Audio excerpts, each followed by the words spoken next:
to finish packing this away. Here's my work table. I have my candle that I've been using to make sure that the edges are melted. And on each of the seams, I've also melted the edges so they don't fray where it's sewn. There's number 1.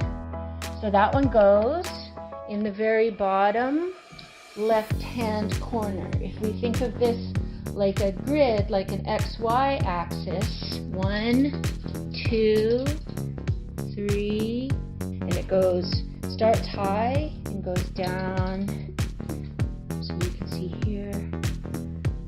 And this is how you can tell if it's working or not. The face is lined up, and there you can see where I made the mistake.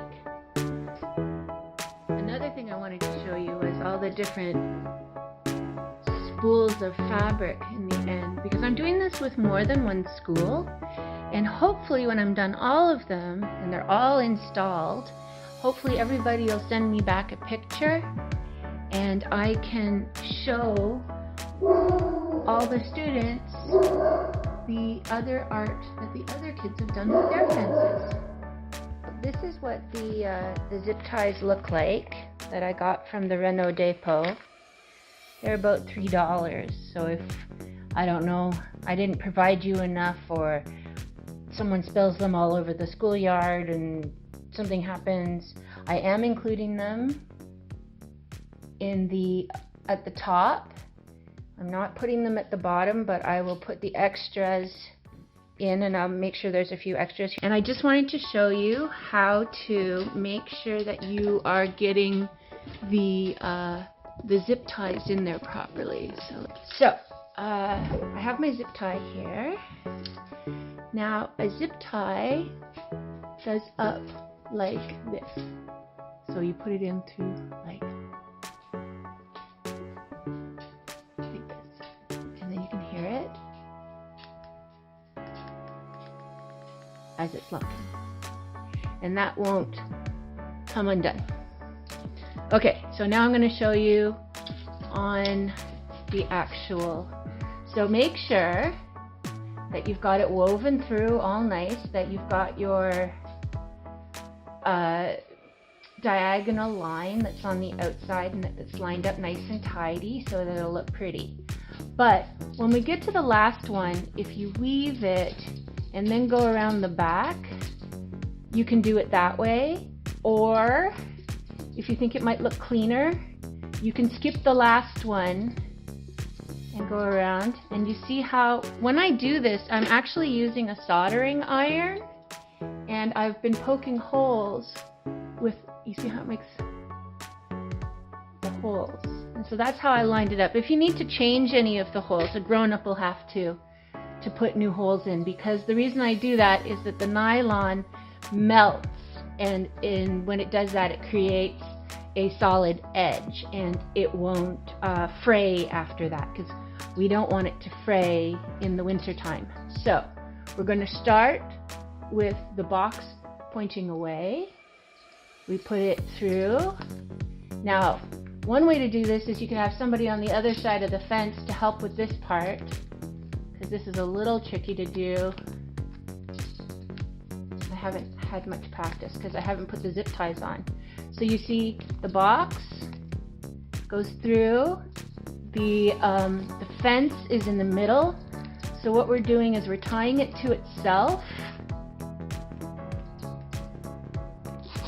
like that, and then that's tight, and that won't come undone for several years, hopefully, and it'll look beautiful. So you can smush that out, and then you can just clip off the end so it looks tidy.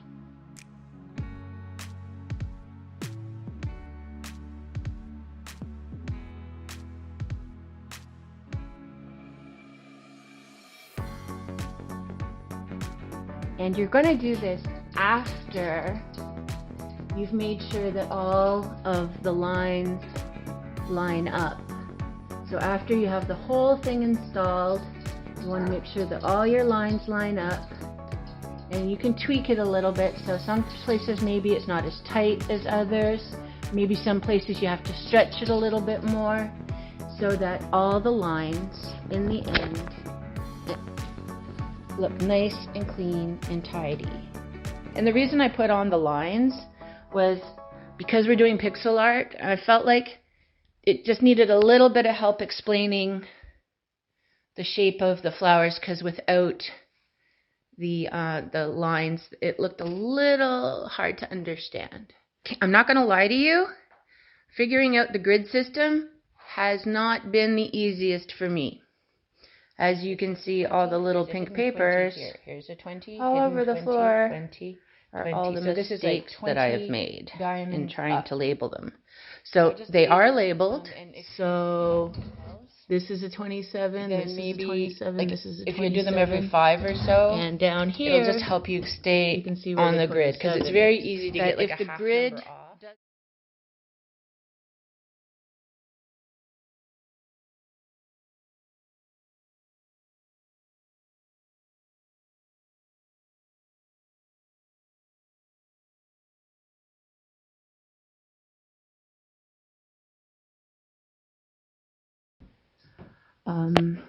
in this one, I'm using the soldering iron to actually like weld the pieces together, and then I'll put the seams on afterwards. You can see I've come full circle from trying to not do figurative organic shapes and just have them be pixelated, to going back to cutting out each little individual shape, and they look like that on the back, and making a more satisfying looking final piece rather than trying to fix it afterwards with sewing on seams to create the detail. Hey Joliette School, I really first off just want to say how incredibly impressed I was by all the drawings that came out of your school. And I am so sad that I haven't been able to finish images for every single classroom. But really, the quality of your artwork demands a beautiful finished product. So I'm just going to go over some of the beach drawings that you sent me and talk a little bit about how your drawings inspired the final assembly. So definitely you guys chose beach, right? And I can't get over, compared to a few of the other schools, your artwork is stunning. If you have an art teacher, my hat is off to her or him. And the classroom teachers, you've done an amazing job inspiring these kids. So I really loved this sunshine guy, and I made a face that if he had not been pixelated, I kind of imagined that's what he would look like. I found that the pixelation was sometimes hard to make it look good to the scale of the fence. So I kind of went backwards on some of my ideas there. But I put those two sunshines together, and I loved this ice cream cone. Every time I look at it, I get thirsty for strawberry sherbet.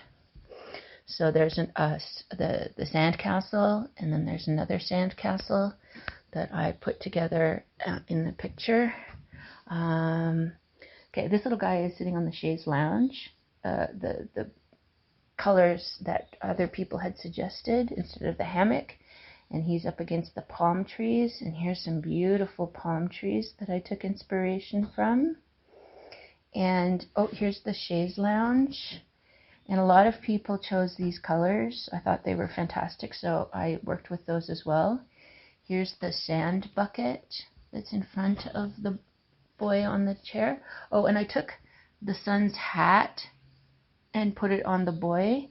It's a little bit of a different color, but I thought just the way that the picture organized itself, the hat looked better on the child than on the sunshine in the picture. And then there's this amazing popsicle that the boy is going to be holding.